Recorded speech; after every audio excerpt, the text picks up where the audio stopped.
So self-worth it's the internal sense that we have value, that we bring something to the table, okay? All of these things are comprised in our self-worth, and there's other things that are included in that as well. Self-confidence. So that's more of a goal-related thing, right? Do I feel confident that I can perform this job? Or do I feel confident that I am a good parent? Something more goal-related. Whereas the total self-worth is how do you feel about your value in this world, okay? Self-esteem plays into that. Sorry, that's okay. Self-esteem also plays into that. A couple of the big ones that oftentimes people struggle with, I tend to see it more in women than I do men, but I promise you, I see it a lot in men as well, is that self-compassion and that self-love. Just knowing, like giving ourselves the grace and mercy that we're willing to give someone else, right? The better we feel about ourselves, the more we have to offer somebody else. It's kind of like a bucket. If our bucket's dry, it's very hard to dip out into somebody else. And so just knowing our self-worth, giving ourselves compassion, and loving ourselves, because there is no one on earth that deserves your love and compassion more than you.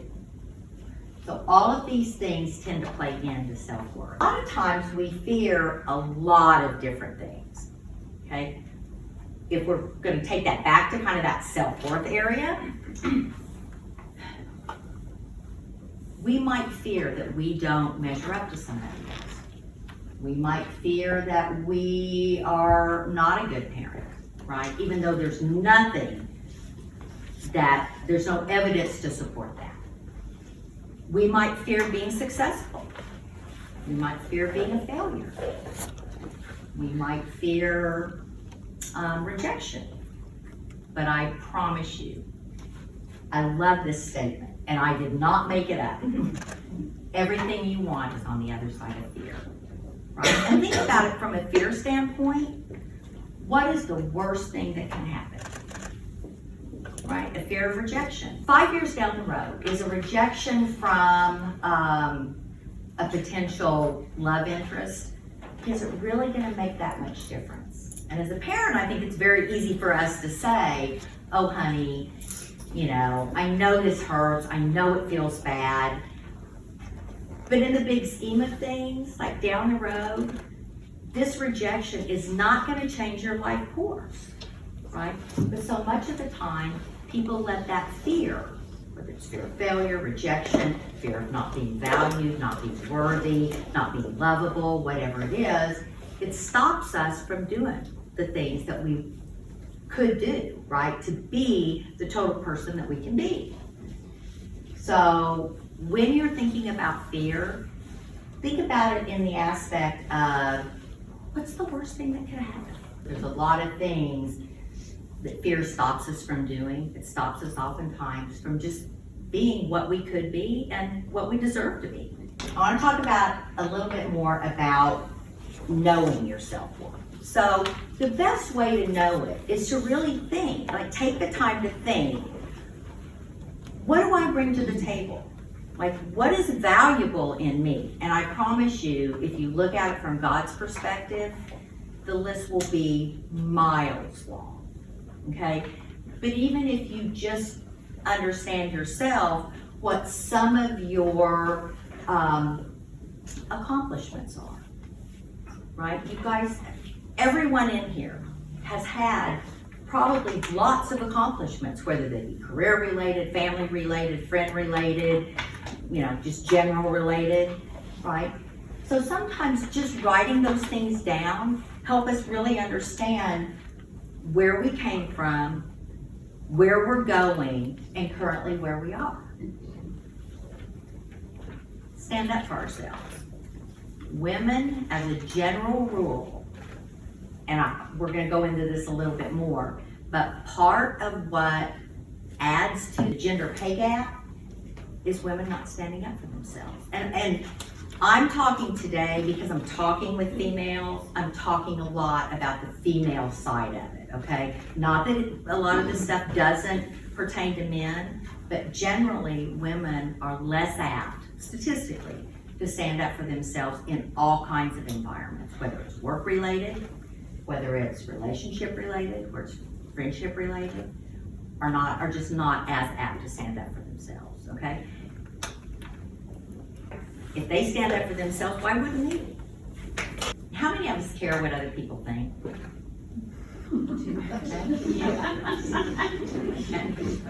What other people think of us is none of our business. Okay, and I'm going to say it again. What other people think of us is none of our business. And honestly, most people spend more time thinking about themselves than they ever do about us. Because that's where we live, right? We live our lives in our head. Our perception of things, how we think about things, then pertains to how we feel about things, and then it pertains to how we behave.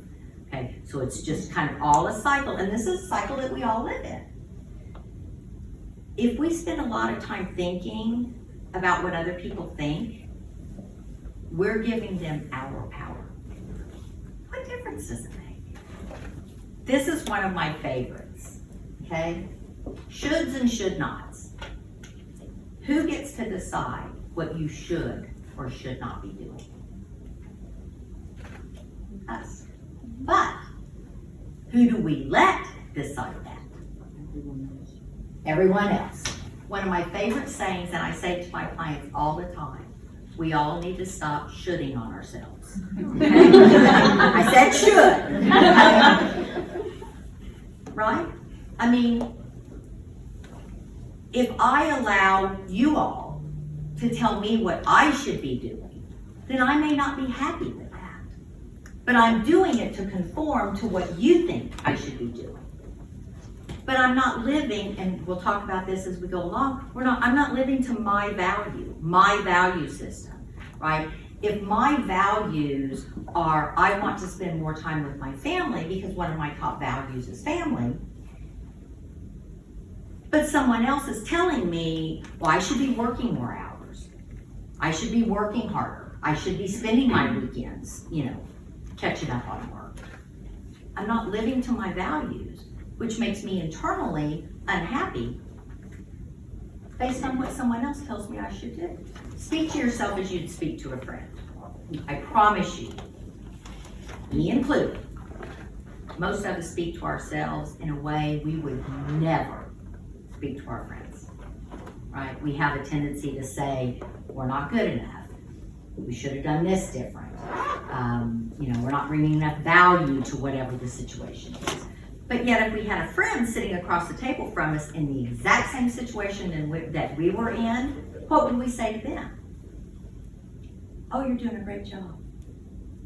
You are valuable, right? We would not say those horrible things that we tend to say to ourselves. It's that internal dialogue that we have to ourselves of, I'm not good enough. But we're not going to say that to a friend because we love that friend.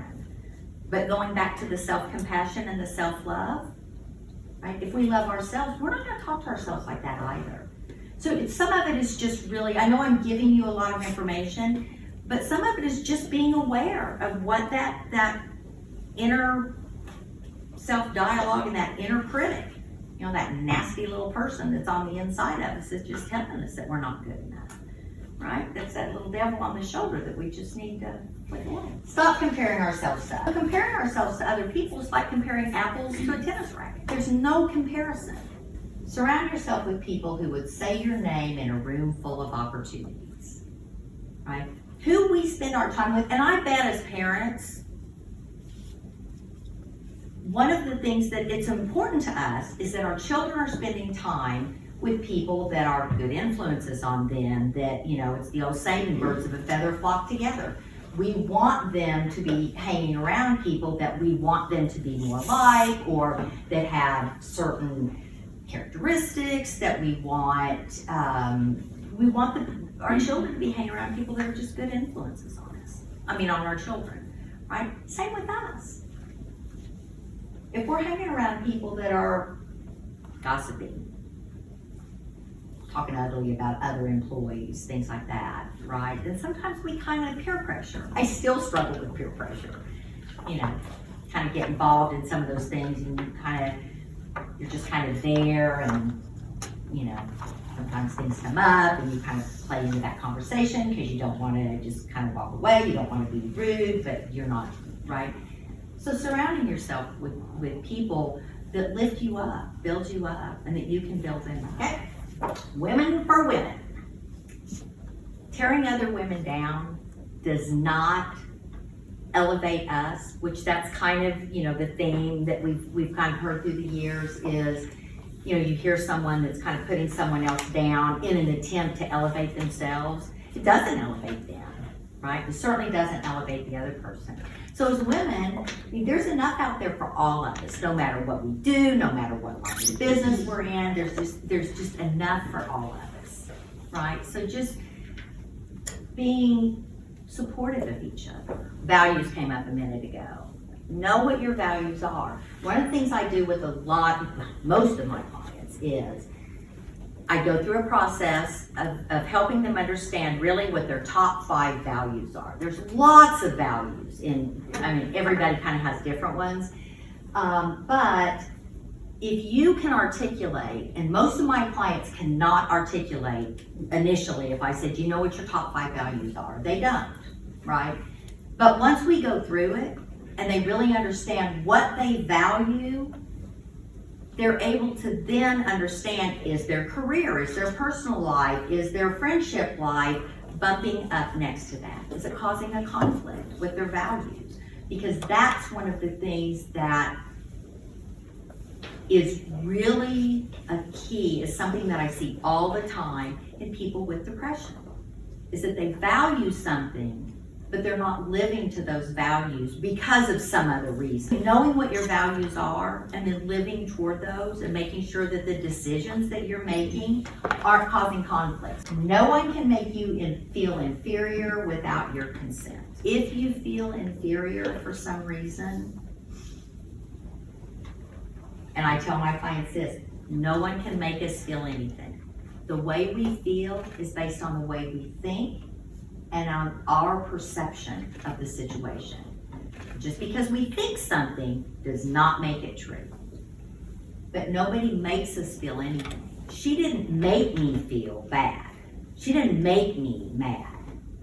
My perception was that she said something that hurt my feelings. I'm gonna think I deserved it, but she isn't gonna make me feel anything. I can choose to think about what she said to me, and I can decide whether I want to accept it. Just because she says it doesn't make it true. So if she says something mean and I blow it off, then I'm going to feel a lot differently than if she says something to me and I'm going to think, oh, she says I'm an awful person. I must be an awful person, right? And then maybe I feel hurt. Maybe I feel sad. Maybe she says something really bad and I'm mad. Right? But she didn't make me feel that way. It was my perception and how I decided to accept those things. I have a poem. It's by Linda Ellis. Has anybody heard the poem The Dash? I heard it, gosh, probably 30 years ago. And it just hit me. It's called The Dash. I read of a man who stood to speak at the funeral of a friend. He referred to the dates on the tombstone from the beginning to the end. He noted that first came the date of birth and spoke the following date with tears. But he said what mattered most of all was the dash between those years. For that dash represents all the time that they spent alive on earth, and now only those who love them know what that little line is worth. For it matters not how much we own, the cars, the house, the cash. What matters most is how we live and love and how we spend our dash. So think about this long and hard. Are there things you'd like to change? For you never know how much time is left that can still be rearranged. If we could just slow down enough to consider what's true and real and always understand the way other people feel, and be less quick to anger and show appreciation more, and love the people in our lives like we've never loved before. If we treat each other with respect and more often wear a smile, remembering this special dash might only last a little while. So when your eulogy is being read, when your life's actions to rehash, would you be proud of the things they say about how you spend your dash? My thought when I first heard that was, life is short. It's too short for us not to see our worth. And if we don't see our worth, finding support to help you get there. And ever since I've heard that, I think about it often. How do I want to spend my dash? I just realized how short that time is. And we all know how fast life is going, right? Let's focus on assuming now that we all know our inherent worth, right? Let's talk about salary negotiation. What is salary negotiation? It's a process by where the employee and the potential employer reach an agreement on the terms and the conditions of the employment. Okay? You're discussing the job offer, you've already got the job offer, and you're really just trying to work out the compensation package. There's been something kind of crazy going on within the state of Texas, and other states may be doing it as well, but they have something called Texas 60 by 30, and it's a whole new initiative that they're taking with all the state universities.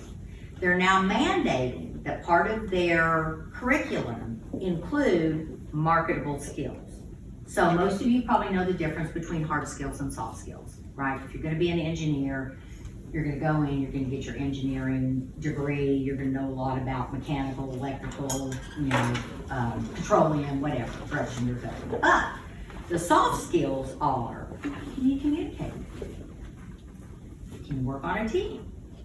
Do you have a work ethic, right? These are things that employers in the state of Texas have come back to the higher education facilities and said, you're turning out people with great hard skills. They don't know that they have to show up for work. Apparently they can't read a clock that isn't digital, right? Because they can't seem to get to work on time. They have certain ideas about how things should be, right? But they can't work on a team. So they have this whole new initiative that now had to take place to make sure that students are being taught these skills that they're not getting, that they haven't been getting, okay?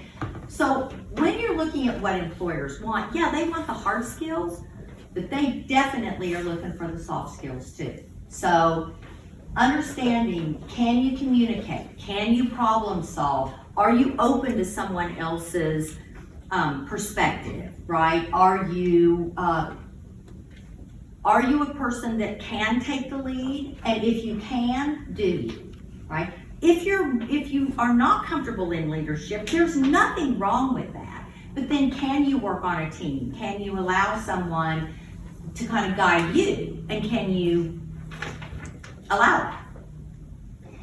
Willingness to learn, okay? Things are changing. As a matter of fact, within the career world, 80% of the jobs that we're gonna see by 2050 do not exist right now. That's how quick technology is changing. Just the work world, right? Just the work environment, okay? Can you keep up on that?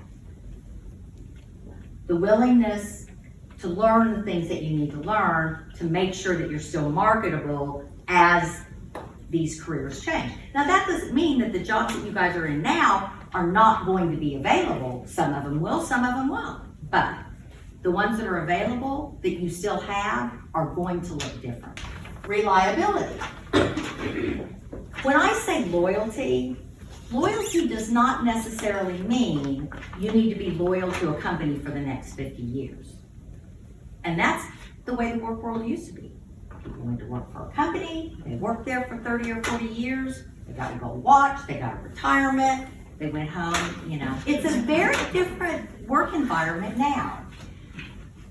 Being loyal, they want loyalty to the company while you're there, okay? Leadership skills. Can you lead? If you don't want to lead, that's fine, right?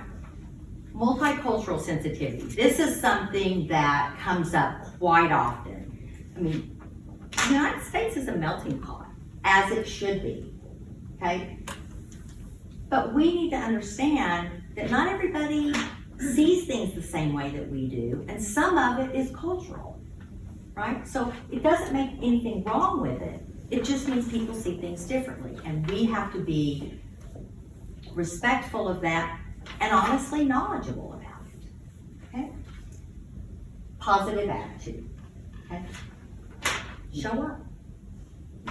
So questions when you're looking at the perspective of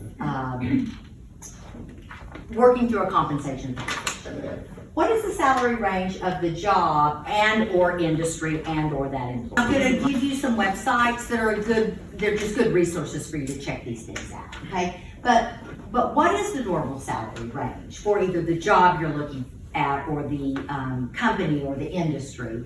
What's the lowest salary or total compensation package you'll consider? One of the best things you can do if you're getting ready to either negotiate a salary or negotiate a compensation package for a new job, listing out what's important to you, okay? Because a lot of times, I've done a lot of hiring. I had a career for 30 years for a healthcare company. I've hired a lot, negotiated a lot of packages, okay? When employees come in and they know kind of what's important to them, believe it or not, a lot of times, the biggest factor is not money. There's other things that they're looking for. Now, don't get me wrong, money, right, we gotta have it. So, and we wanna make sure that we're compensated on it, but a lot of times there's other things that are just more important to people. What makes you worth a higher salary? Meaning, what makes you stand out? What skills might you have that maybe the average person wouldn't? What accolades have you received from maybe previous companies? And remember too, a lot of times people think career is just what you get paid for, okay? Career is how you spend your time. You may be a stay-at-home mom, great. You may be retired and you're out in the volunteer world, okay? It's where you spend your time, so it doesn't always have to be pay. But maybe you've done some volunteer work and you've moved up the leadership ladder and you've gotten some accolades or you've raised more money than anybody ever did or something. And a lot of times, especially women, tend to leave those things off their resume. Well, it was just a volunteer job. Don't care. It wasn't just a volunteer job. It was a job that you did well, and that you gain accolades, recognition, something for. Right? That sets you apart in some cases. Do your research. ONET Online comes through the Government Labor and Statistics. It is one of the most up-to-date career-related websites out there. I use it all the time. I use it kind of in some different ways with some assessments and things like that, but it has a lot of information on there. But these other research areas are great too. So this has a lot to do with, maybe if you're moving, looking at the cost of living in different places. What do I need to say when they're asking me about salary requirements or previous salary? The rule of thumb is the first one that talks money loses. You never know. If you come in at a certain dollar figure, it may be 10 grand lower than what they were willing to pay, and they're going to jump all over that. Yep, we'll pay that. Okay. Or you may be going above, and they may think, oh, she's never going to settle for what we're offering. So even though there may be other great things in the compensation package. So if you can at all help it, do not be the first to throw out a dollar figure. Some of the best ways that you can handle that are, I've done some research on your company, and I truly feel like you all pay a competitive salary. So once I know more about the job description, the requirements, my qualifications, and how they would fit in that, then I think that would be a great time to talk money, okay? I am very persistent. So when I was hiring people, I would push that as hard as I could until it just got so redundant that it was awkward, right? And then I'd move on. It was always interesting to see how people navigated that. But one of the best things that I saw is if they could navigate through me pushing them, right? There was a lot of other things they could navigate through well too, right? Which was always a plus. So don't talk money. Don't be the first one to throw out a dollar figure if you can at all help it. So do you mean to literally put like open, because Okay. like those that word? Well, yes, and you can put negotiable, but sometimes some of these online applications, they force you. They won't let you put in anything but a number. Okay. If you put in 0, they know you're not working for free, right? They're trying to push you to do that, to put something in. If you're absolutely required, put some ridiculously low number in, unless you really have done your research and you know I'm only going to work for this amount of money. You know, if my salary floor is $100,000, you need to always ask for a little bit more because they're expecting some negotiation. They're coming in low, you're coming in a little higher, and chances are you're going to meet somewhere in the middle, right? So if you really know where you really want to be and you feel like you've done your research and you know that that's a competitive salary and you're forced to put it in, you'll have to. But in any situation where you can put not an exact dollar figure in, or you can put negotiable or just NEG or open, anything like that, that's your best. So what is negotiable? There is a ton of stuff. Money isn't the most important thing to everyone, right? And especially after COVID, we have lots of situations where people are wanting some more flexibility. Maybe they're wanting a hybrid work environment, things like that. So obviously salary is negotiable. Start date. If you have a vacation plan, tell them. Like, yeah, I don't mind starting June 1st, but over the week of 4th of July, I've already got a vacation plan, right? A lot of times they'll just let you go ahead, actually most of the time, they'll let you go ahead and do that, okay? So just let them know. A lot of times we fear, well, if we tell them we have this vacation plan, maybe they won't accept me. Okay, any company that isn't going to accept you because you already have a summer vacation plan and they're going to say no, right? But a lot of people also feel like, well, it's better to ask for forgiveness than permission, right? Not in this environment, right? Ask for it up front. Bonuses, stock options, vacation time. There is a new thing kind of going out. Is anybody here working for an organization who has unlimited vacation? People take less vacation than they would if they have unlimited than if they're just told how much they can take. Because if they know, then they know they're fitting in the box, right? The parameters. But you have unlimited vacation, people tend to be a little bit more scared of what, like, can I get away with 4 weeks? What if I push 5 weeks? What if I take that 6 weeks? Am I going to get fired? Right? So they just don't take as much. So companies recognize that. It's designed to be in the company's best interest. Okay? So if you go to work for a company and they say unlimited, I would ask them, for my level and my expertise and what would that expectation be? Again, we're worth it. We need to take vacations to recharge. We need that time off, right, for burnout. So we can be productive for the company. Relocation package, moving expenses, low interest housing loan, advances for housing, down payments, right? There's all kinds of things. Healthcare, visa help, parking, computers, laptops, cell phones. There's nothing wrong with asking for these things. The worst thing that's gonna happen is they're gonna say no. The best thing that's gonna happen is they're gonna say yes. Okay, and also remember, right now, even though, you know, the economy sometimes is a little iffy right now on the direction of where everything's going to go, but the labor market is still tight. So that's one thing, when you're going into any kind of a negotiation for a job, for salaries, you need to know what the job market looks like. And even in your industry, there are industries right now where it is, it's a looser labor market. There are more people to fill jobs than there are jobs available. But the majority of careers right now, we're still in a very tight labor market. There are more job openings than there are people to fill them. Okay? That gives you more leverage when you're negotiating. Tuition reimbursement, travel costs, professional meetings, child care, pension plans, 401ks, advances on salaries, overtime policies, sponsorship and professional organization. Depending on what you're doing and the organization, there's a lot of really great organizations out there that have lots of really good information that would benefit you in your career, okay? But if it benefits you in that career, it's going to benefit the company. So ask for those things.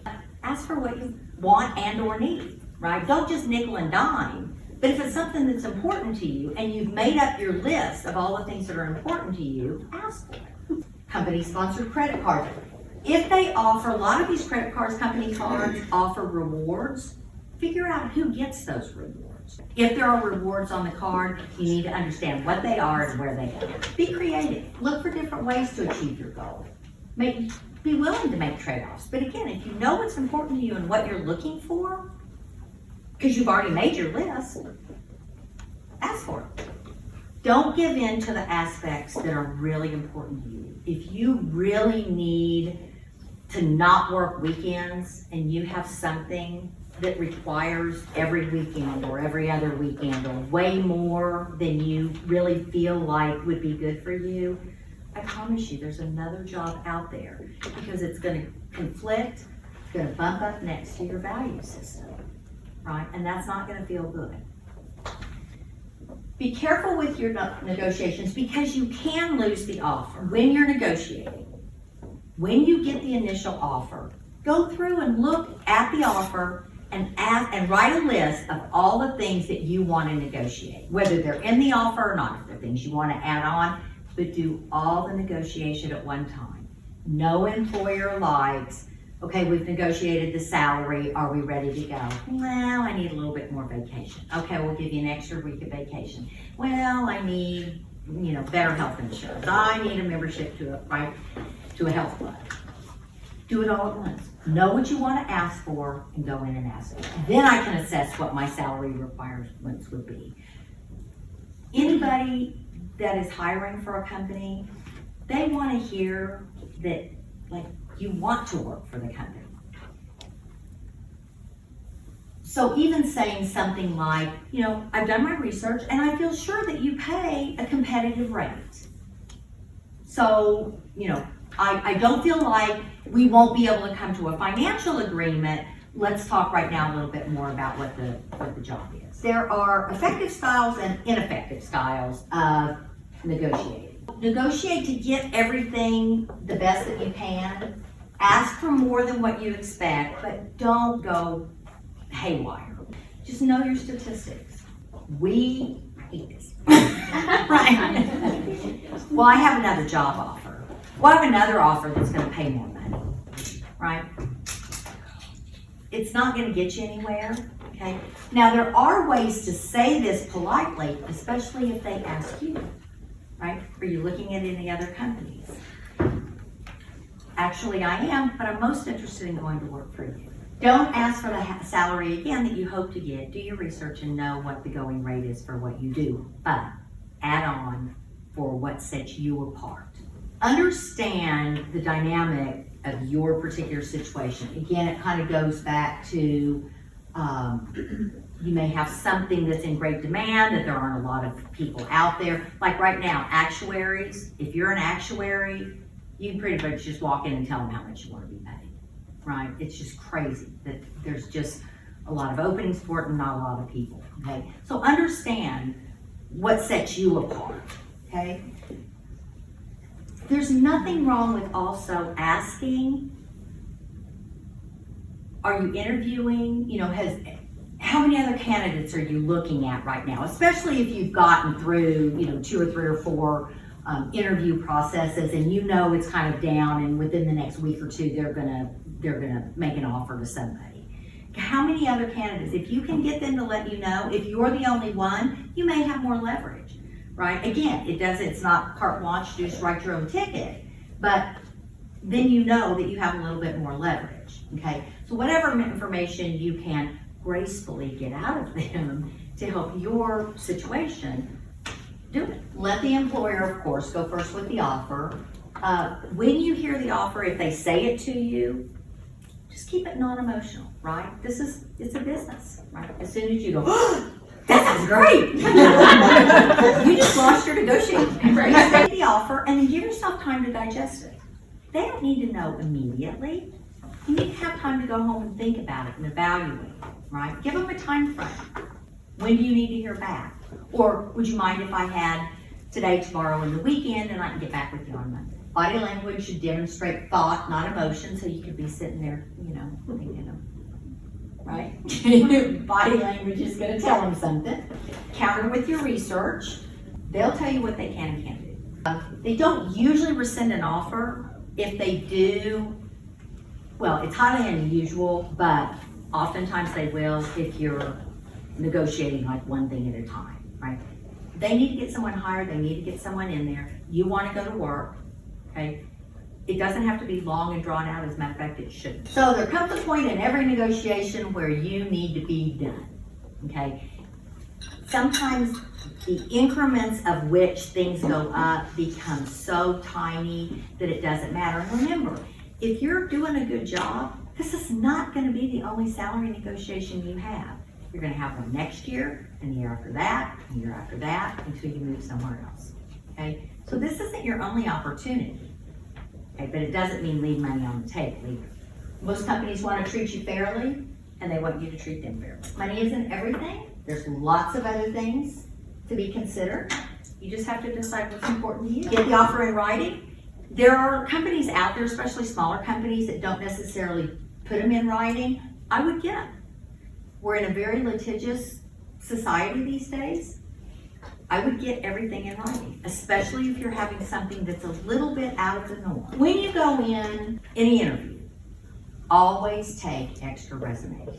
You never know. Emphasize your strengths. Know your value. Know your worth. Okay, and be confident about that. Come across as a problem solver. Tell the interviewer why you're the best candidate. Take a copy of the job description with you. Look at it right before you go in.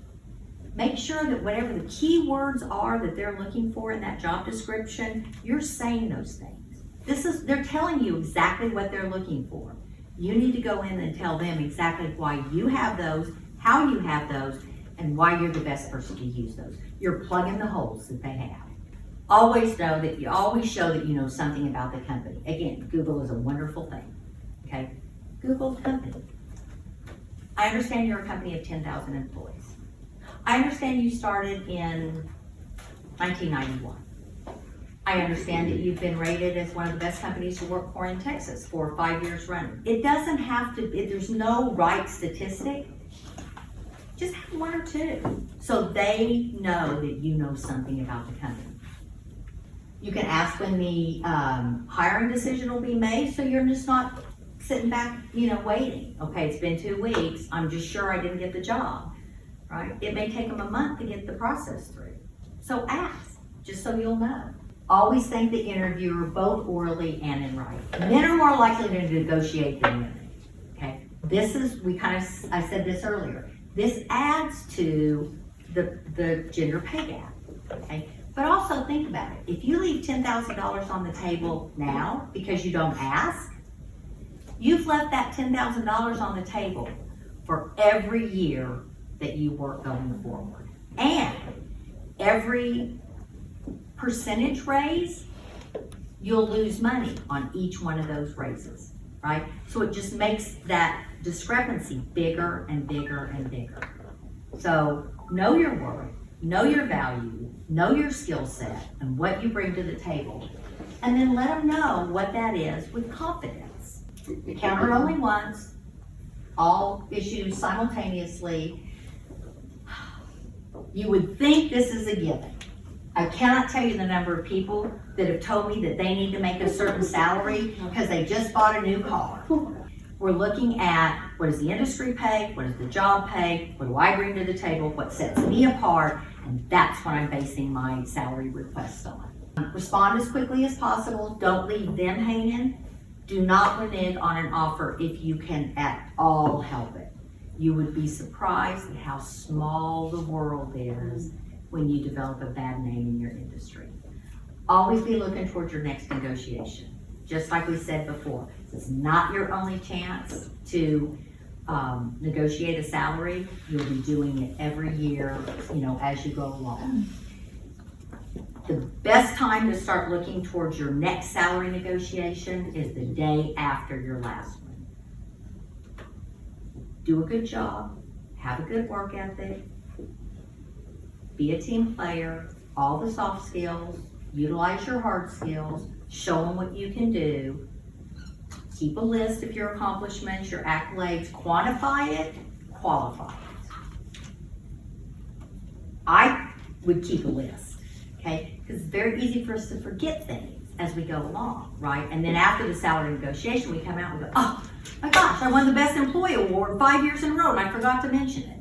Then it's a little awkward to go back in and go, by the way, one thing I will say, this is one of my favorite lines. We teach people how to treat us, okay?